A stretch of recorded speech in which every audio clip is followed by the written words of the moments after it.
Want to study in Germany? Then Excella is the best option. Admissions with scholarships available. Call 9881 96666.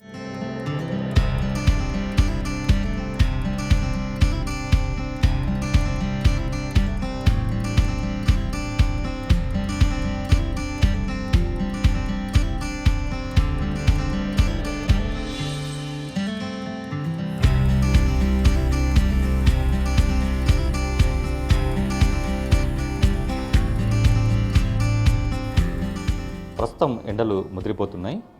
ఈ వేసవి కాలంలో వడగాల్పులు కూడా ఎక్కువగా వీస్తున్నాయి. మొత్తంగా ఈ వడగాల్పులు అదేవిధంగా వేసవి కాలంలో వచ్చేటువంటి అనారోగ్య సమస్యలు ఏంటి, అదేవిధంగా ప్రజలు తీసుకోవాల్సినటువంటి జాగ్రత్తలపై మనతో మాట్లాడేందుకు డాక్టర్ తిరుపతి జక్కని గారు మనతో ఉన్నారు. సార్ చెప్పండి, మొత్తానికి ఇప్పుడు ఈ వేసవి కాలంలో యాక్చువల్ అంతకుముందు గతంలో కనుక ఫిబ్రవరి ఎండింగ్ కల్లా ఎండలు తీవ్రమయ్యేది, కానీ ఇప్పుడు ఈ వాతావరణంలో అప్ అండ్ డౌన్స్ ఎక్కువ వస్తున్నాయి. అంటే అప్పుడే మబ్బులు పట్టడం, వర్షాలు రావటం, మళ్ళీ ఎండలు రావటం, ఇలాంటి వాతావరణ మార్పులు, అనూహ్య మార్పుల వల్ల ఈ ప్రభావం అంటే జనాలపై, ఆరోగ్యంపై ఎట్లా ఉంటుంది? నమస్తే అండి. కొన్ని వాతావరణ మార్పుల వల్ల మనం ఉష్ణోగ్రతల్లో హెచ్చుతగ్గులు చూస్తున్నాము.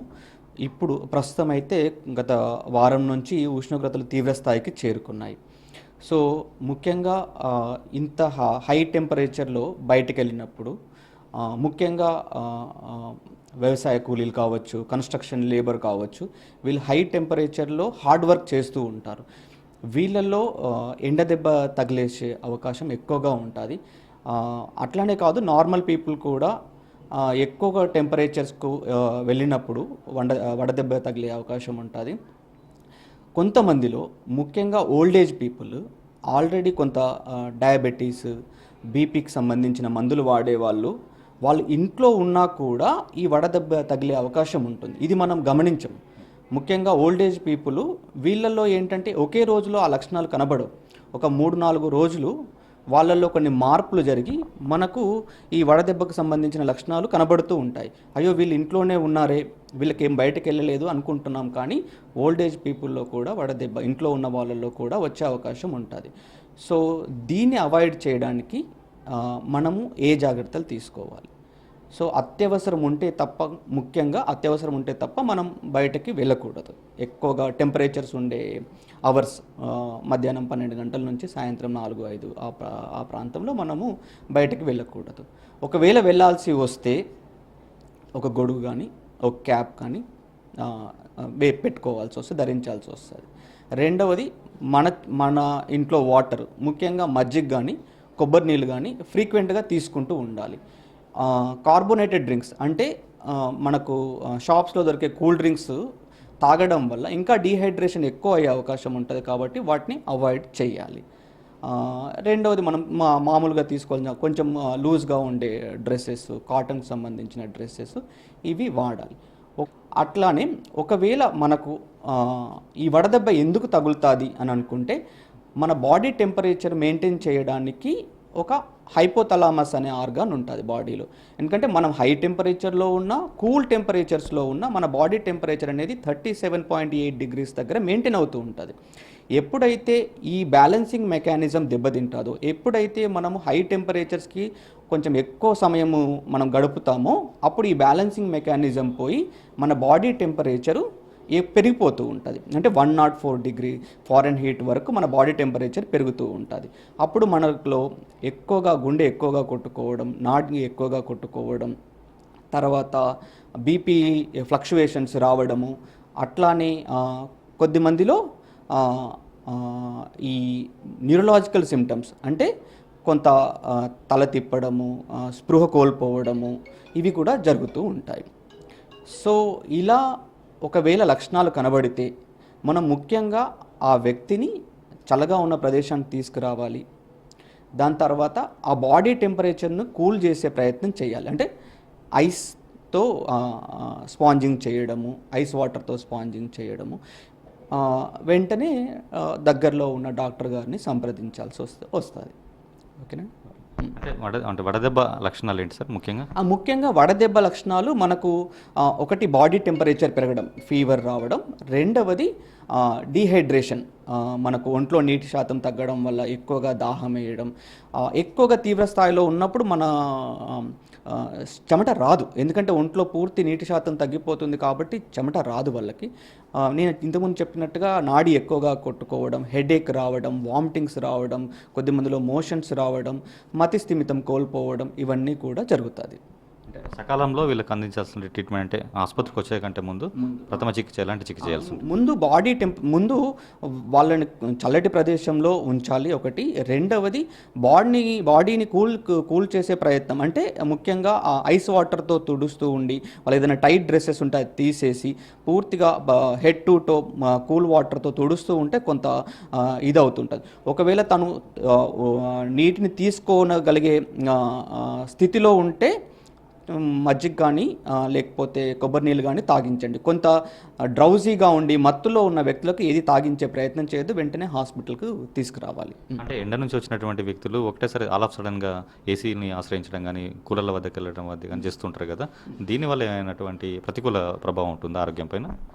అంటే ఇప్పుడు ఎప్పుడైనా మనం ఎక్స్ట్రీమ్ క్లైమేట్ చేంజెస్ ఉన్నప్పుడు బాడీలో ఇమీడియట్ మార్పులు జరుగుతాయి. అందుకని మనము ముఖ్యంగా ఏంటంటే ఫ్రిడ్జ్ వాటర్ కూడా మరీ ఎక్కువగా కూల్గా ఉన్న వాటర్ కూడా తాగకుండా కొంత రూమ్ టెంపరేచర్లో వాటర్, కొంత చల్లటి వాటర్, కుండలో ఉన్న వాటర్ తాగడమే ఉత్తమము. ఎక్స్ట్రీమ్ టెంపరేచర్స్కి మనం ఎక్స్పోజ్ అయినప్పుడు, మనం బాగా ఏసీలో అలవాటు ఉండడం వల్ల వెంటనే మనకు ఈ లక్షణాలు కనబడే అవకాశం ఎక్కువగా ఉంటాయి. అంటే ఇప్పుడు ఎలాంటి పదార్థాలు అంటే అంటే మాంసాహారం కానీ ఇతర కానీ ఎండాకాలంలో ఎలాంటి ఫుడ్ తీసుకోకూడదు, అంటే జంక్ ఫుడ్ కూడా ఎక్కువ మంది ఇప్పుడు తీసుకుంటున్నారు కదా, వాటి వల్ల కూడా ఏమైనా ప్రభావం ఉంటుందా ఎండాకాలంలో? మనకు ప్రతి వాతావరణ పరిస్థితులను దృష్టి మనము ఆహార నియమాలు పాటించాల్సి వస్తుంది. ఇప్పుడు ముఖ్యంగా మనము సమ్మర్లో తీసుకోవాల్సినవి కొంత పొటాషియం, సోడియం ఎక్కువగా ఉండే ఫ్రూట్స్, మజ్జిగ, తర్వాత సీజనల్గా దొరికే వాటర్ మిలన్స్ కావచ్చు, మిగతా లెమన్ జ్యూసెస్ కావచ్చు, ఆరెంజ్ జ్యూసెస్ కావచ్చు, ఇట్లా ఇది మన హోమ్ మేడ్ జ్యూసెస్ ఎక్కువగా తీసుకోవాలి. వాటర్ కంటెంట్ ఎక్కువగా ఉన్న ఫ్రూట్స్ తినాలి. అట్లానే ఈజీలీ డైజెస్టబుల్ వెజిటేబుల్ డైట్ ఎక్కువగా తీసుకోవాలి. ముఖ్యంగా ఆయిల్ ఫుడ్ ఎక్కువగా తీసుకోవడం వల్ల మన జీర్ణశక్తి కూడా తగ్గిపోయి ఈ లక్షణాలు వచ్చే అవకాశం ఎక్కువగా ఉంటుంది. దీర్ఘకాలిక వ్యాధులు ఉన్నటువంటి వ్యక్తులు పర్టికులర్గా ఈ ఎండాకాలం అంటే వడగాల్పు నుంచి తప్పించుకోవడానికి సమ్మర్లో తీసుకోవాల్సిన జాగ్రత్తలు ఏంటి? మంచి ప్రశ్న అండి. ముఖ్యంగా కొంతమంది హార్ట్ డిసీజ్ ఉన్న వాళ్ళు, కొంతమంది బీపీ పేషెంట్స్, కొన్ని రకాల సైకియాట్రిక్ మెడికేషన్ వాడే వాళ్ళల్లో ఈ వడదెబ్బ వచ్చే అవకాశం ఎక్కువగా ఉంటుంది. ఎందుకనంటే ఇప్పుడు హార్ట్ డిసీజ్ ఉన్న వాళ్ళల్లో లాసిక్స్, డయూరిటిక్ అనే ట్యాబ్లెట్స్ వాడతారు. ఇది ఏంటంటే ఒంట్లో ఉన్న నీటి శాతాన్ని తగ్గిస్తూ ఉంటుంది. ఇప్పుడు ఇలాంటి పేషెంట్స్ తొందరగా వడదెబ్బకు గురయ్యే అవకాశం ఉంటుంది. అట్లానే ఎక్కువగా లావుగా ఉన్న వ్యక్తులు తొందరగా వడదెబ్బకు గురయ్యే అవకాశం ఉంటుంది. కొన్ని రకాల మెడికేషన్ తీసుకున్న వాళ్ళు, ముఖ్యంగా సైకియాట్రిక్ మెడికేషన్ తీసుకునే వాళ్ళలో ఎక్కువగా వడదెబ్బకు గురయ్యే అవకాశం ఉంటుంది. సో అలాంటి వాళ్ళు మిగతా వ్యక్తుల కంటే ఇంకా జాగ్రత్తలు ఎక్కువగా తీసుకోవాల్సి వస్తుంది. ఎక్కువగా నీటి శాతాన్ని ఒంట్లో మెయింటైన్ చేయగలగాలి. అంటే ఇప్పుడు మామూలు వేసవి కాలంలో ఈ వ్యాయామం చేసేవాళ్ళు అంటే జిమ్ కానీ ఇతర చేసేవాళ్ళు ఎలాంటి జాగ్రత్త తీసుకోవాలి? అంటే ఉదయం పూట, సాయంత్రం పూట వాకింగ్కి వెళ్ళే వాళ్ళు కూడా తీసుకోవటువంటి నియమ నిబంధనలు ఏంటి? ఏంటంటే ఇప్పుడు మనము కొంత టెంపరేచర్ తక్కువగా ఉన్న టైంలో, అంటే మనకు మార్నింగ్ 5 to 7 ఆ మధ్యలో ఎక్సర్సైజ్ చేయగలిగితే మంచిది. అప్పుడు కూడా కొంత మనం ఒంట్లో నీటి శాతాన్ని మెయింటైన్ చేస్తూ వాటర్ ఎక్కువగా తీసుకోవాలి. రెండవది మరీ తీవ్రమైన ఎక్సర్సైజెస్ ఎండ ఎక్కువగా ఉన్నప్పుడు చేయడం వల్ల తొందరగా డిహైడ్రేషన్ గురై వడదెబ్బకు గురయ్యే అవకాశం ఉంటుంది. కాబట్టి కొంచెం వ్యాయామము మనము చల్లగా ఉన్న ప్రదేశాల్లో, చల్లగా ఉండే టైంలో చేయడం ముఖ్యం. ఫైనల్గా ఇప్పుడు అసలు గత కొంత ఏళ్ల కాలం నుంచి కూడా ఈ వాతావరణంలో అనూహ్య మార్పులు వస్తున్నాయి. మొత్తంగా ఇది మానవుల, ప్రజలపైన, ఆరోగ్యం పైన కూడా తీవ్ర ప్రభావాన్ని చూపిస్తుంది కదా.